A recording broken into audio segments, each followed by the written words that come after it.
আজ তুমি এই ভিডিওটা দেখছো মানে তোমার মনে একটা প্রশ্ন জেগেছে, আমি কি আমার জীবনটা আরো ভালো করতে পারি?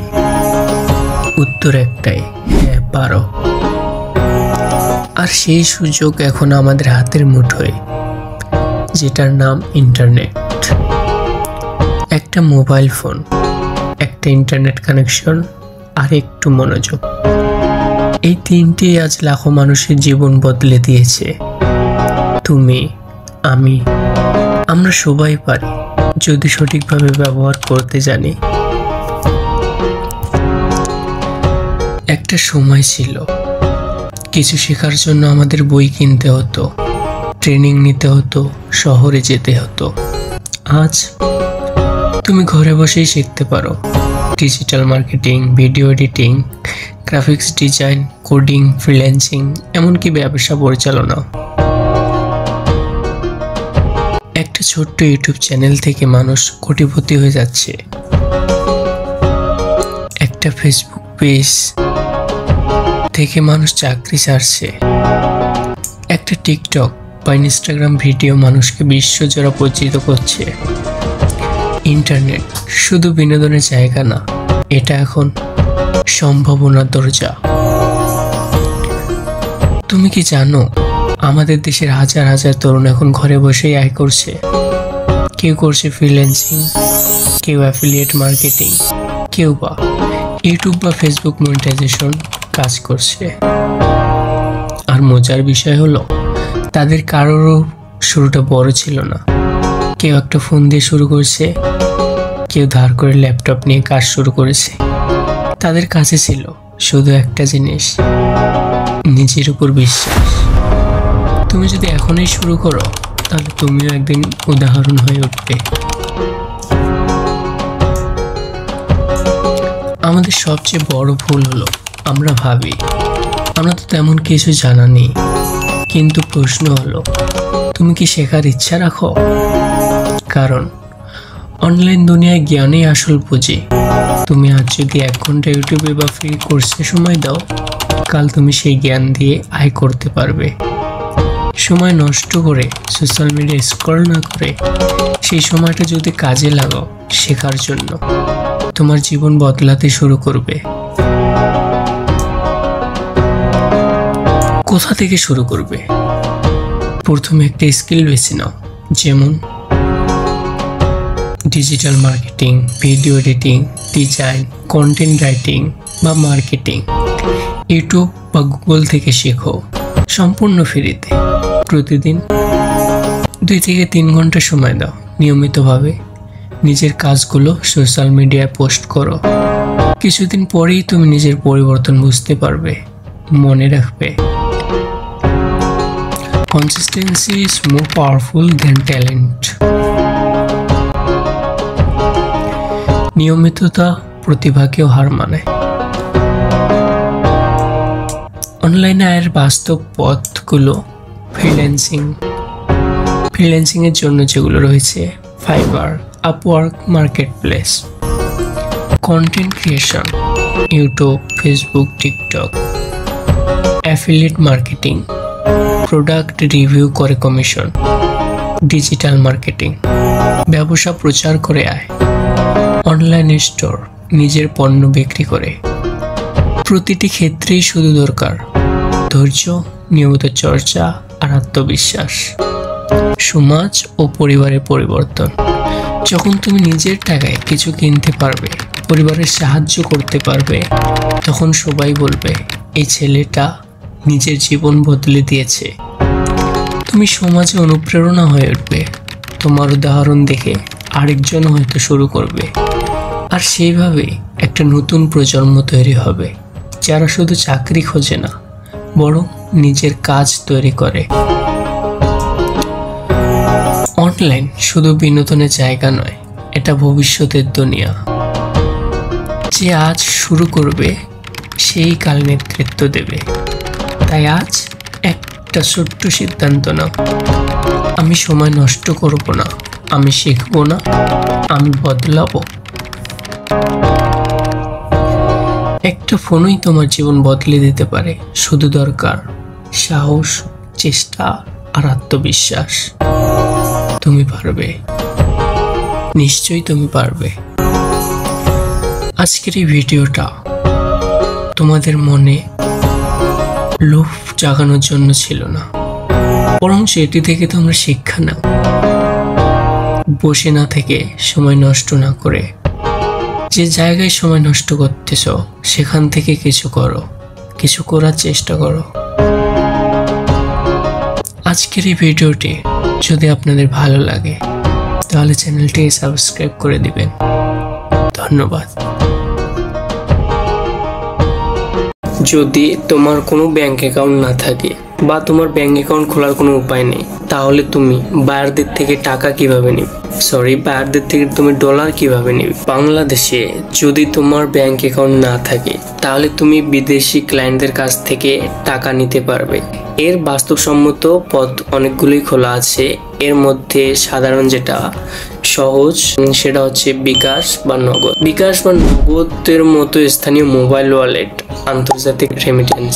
বিকাশ নগদ বিদেশ থেকে ভালো নিয়ন্ত্রিত remittance service, Remitly, Wise, Ria, ACE ইত্যাদি ব্যবহার করে ক্লায়েন্ট পরিবার আপনার বিকাশ বা নগদ মোবাইল নম্বরে টাকা পাঠাতে পারে। তুমি তারপর ওয়ালেট থেকে ক্যাশ আউট বা বিকাশে চেক আউট করে টাকা খরচ করতে পারবে। বিকাশ আন্তর্জাতিক রেমিটেন্স সাপোর্ট করে। সুবিধা হচ্ছে ব্যাংক ছাড়াই সরাসরি পাওয়া যায় টাকাটা দ্রুত। রেমিটেন্স ইনসেন্টিভও পাওয়া যায় সরকারি নিয়ম অনুযায়ী। সর্বপ্রথম আপনার যেটা লাগবে একটা সক্রিয় বিকাশ অ্যাকাউন্ট বা নগদ লাগবে। সাধারণত এনআইডি নম্বর, কেওয়াইসি দরকার। ক্লায়েন্টকে কোন রেমিটেন্স প্রোভাইডার ব্যবহার করতে হবে সেটা বলে দিতে হবে। আর রেমিটলি, রিয়া, ওয়াইস ইত্যাদি যা তাদের দেশে সহজ সেটাই ব্যবহার করতে পারে। এখন কথা হচ্ছে ক্লায়েন্ট কিভাবে আমাকে টাকা পাঠাবে? ক্লায়েন্টেরও কি বিকাশ আছে? না, ক্লায়েন্টের বিকাশ লাগবে না। তুমি ব্যাংক ছাড়াই ক্লায়েন্টকে বলতে পারো you can send payment to my Bikash wallet through an international money transfer service like Remitly, Ria, Ordremit or Is Money Transfer। এগুলো যে কোনো একটা সার্ভিস থেকে সে তার কার্ড বা ব্যাংক অ্যাকাউন্ট দিয়ে তোমার বিকাশে ডলার পাঠাতে পারবে। আর সেই ডলার তুমি পাবে বাংলাদেশি পিডিটি টাকা আকারে স্বয়ংক্রিয়ভাবে, কারণ বিকাশ সেটি স্বয়ংক্রিয়ভাবে কনভার্ট করে দেয়। ক্লায়েন্টকে যা জানতে হবে, এনআইডি অনুযায়ী তোমার নাম, mobile number, bKash, receive country Bangladesh, receive partner bKash. এই তথ্যগুলো দিলেই ক্লায়েন্ট রেমিটলি, রিয়া, ওরড্রেমিটে গিয়ে send money to Bangladesh bKash বেছে নিয়ে টাকা পাঠাতে পারবে। টাকাটা ক্লায়েন্ট পাঠানোর পর সাধারণত 5 থেকে 1 ঘন্টার মধ্যে তোমার বিকাশে টাকা চলে আসবে। বিকাশ থেকে SMS পাবে you have receive an international remittance of from service name. এরপর হচ্ছে টাকা রেমিটেন্স ব্যালেন্স হিসেবে জমা হবে এবং চাইলেই তুমি সেখান থেকে ক্যাশ আউট করতে পারো।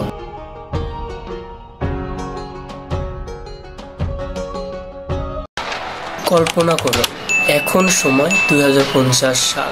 আপনি চোখ খুলে দেখলেন একটি সম্পূর্ণ ভিন্ন পৃথিবী, যেখানে প্রযুক্তি, মানুষ, প্রকৃতি সব কিছুই পাল্টে গেছে। 2050 সালের শহরগুলো আর কংক্রিটের জঙ্গল নয়, বরং আকাশচুম্বী সব স্মার্ট, যেগুলো নিজেরাই বাতাস থেকে বিদ্যুৎ তৈরি করে, পানি পরিশোধন করে, এমনকি নিজের তাপমাত্রা নিয়ন্ত্রণ করে।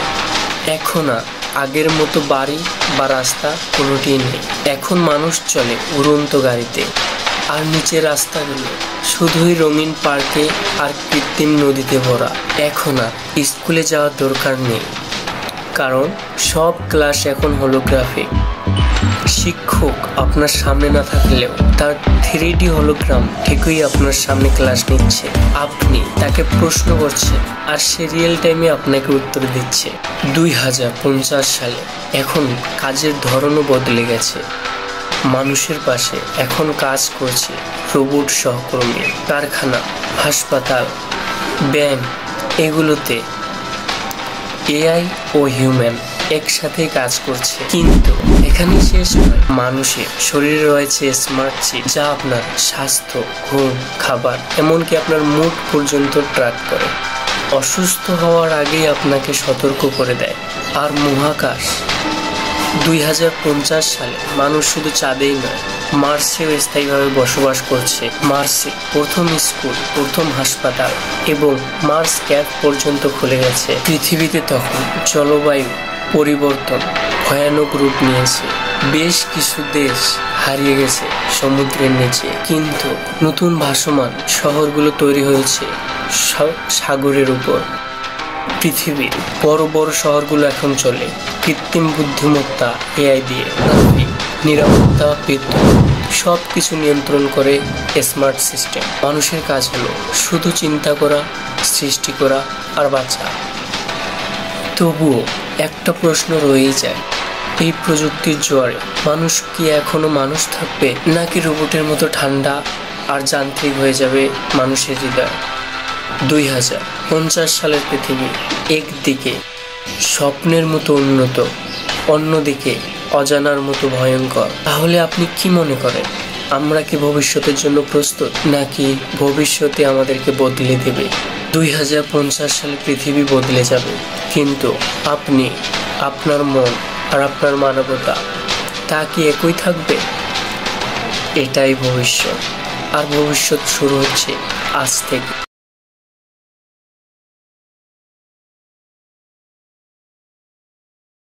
তুমি কি কখনো কল্পনা করেছ এমন এক দেশ যেখানে আকাশটা নীলচে কুয়াশায় মোড়ানো আর পাহাড়ের চূড়া সাদা বরফে Dhaka?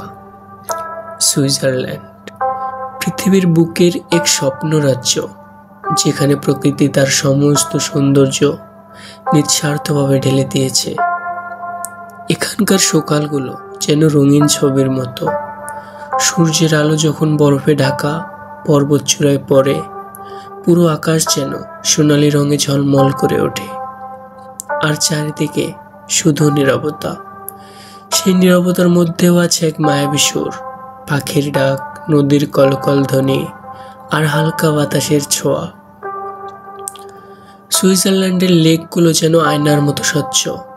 Lake Geneva, lake Lucerne কিংবা লেক ব্লাউসি, প্রতিটি যেন প্রকৃতির এক এক শিল্পকর্ম। তুমি যখন পানির ধারে দাঁড়াবে, মনে হবে যেন সময় থেমে গেছে। শুধু তুমি আর প্রকৃতি এক নিঃশব্দ সংলাপে মগ্ন। আর সেই বিখ্যাত আল্পস পর্বতমালা, যে পাহাড়গুলো শীতকালে পরিণত হয় এক স্বপ্নের জগতে। বরফে মোড়া রাস্তার স্কি করা মানুষের হাসি, কাঠের কেবিন থেকে বের হওয়া ধোঁয়া, আর গরম কফির কাপ হাতে বসে সূর্যাস্ত দেখা। এ যেন জীবনের সবচেয়ে নিখুঁত মুহূর্ত। তবে শুধু পাহাড় বা লেক নয়, সুইজারল্যান্ডের গ্রামগুলো স্বপ্নের মতো। ছোট ছোট ঘর, কাঠের সেতু, ফুলে ভরা বাগান, যেন কোনো রূপকথার পৃষ্ঠা থেকে উঠে এসেছে। সেই গ্রামের মানুষগুলো হাসি খুশি, শান্ত আর অতিথি পরায়ণ। তাদের মুখে দেখা যায় প্রকৃতির মতোই সরলতা। সুইজারল্যান্ড আমাদের শেখায়, শান্তি মানে শুধু নীরবতা নয়, শান্তি হলো প্রকৃতির সঙ্গে নিজের একাত্মতা হয়ে যাওয়া। হয়তো আমরা সবাই ব্যস্ত জীবনে সেই শান্তিটা খুঁজে বেড়াই, আর সুইজারল্যান্ড সেই শান্তির এক জীবন্ত প্রতীক। তাই যদি কখনো জীবনের ক্লান্তি তোমাকে ঘিরে ফেলে, একবার মন দিয়ে চোখ বন্ধ করো। ভাবো, তুমি আল্পসের চূড়ায় দাঁড়িয়ে আছো, চারপাশে বরফে ঢাকা পাহাড়, নিচে নীল লেক আর বাতাসে শান্তির পরশ। সেটাই সুইজারল্যান্ড, প্রকৃতির এক অপূর্ব কবিতা, যা বারবার তোমাদের মনে করিয়ে দেয় পৃথিবী এখনো কত সুন্দর। আর যখন সূর্য আল্পসের পেছনে হারিয়ে যায়, আকাশে ছড়িয়ে পড়ে সোনালি আলো, মনে হয় প্রকৃতি যেন ফিস ফিস করে বলছে, তুমি যত দূরেই যাও না কেন, ফিরে এসো আমার কাছে, আমি তোমার শান্তি। সুইজারল্যান্ড শুধু একটা দেশ নয়, এটা এক অনুভূতি, যেখানে প্রতিটি নিঃশ্বাসে আছে সৌন্দর্য, আর প্রতিটি দৃশ্যে লুকিয়ে আছে ভালোবাসা। প্রকৃতি কখনো কথা বলে না, তবু সে আমাদের শেখায় কিভাবে নীরবতার মধ্যেও শান্তি খুঁজে পাওয়া যায়। সুইজারল্যান্ড সেই নীরবতার এক জীবন্ত উদাহরণ। এখানকার বাতাসে যেন আছে প্রশান্তির ঘ্রাণ, যেখানে প্রতিটি গাছ, প্রতিটি লেক আমাদের মনে করিয়ে দেয় সৌন্দর্য সবসময় সরলতার মধ্যেই লুকিয়ে থাকে। তুমি যদি সত্যিকারের সুখ খুঁজে পেতে চাও, তাহলে একবার প্রকৃতির দিকে তাকাও। সেখানেই আছে জীবনের উত্তর, সেখানেই আছে শান্তি, ভালোবাসা আর নিজেকে খুঁজে পাওয়ার পথ। আজকের এই ভিডিওটি যদি আপনার ভালো লাগে, তাহলে প্লিজ চ্যানেলটিকে সাবস্ক্রাইব করে দিবেন।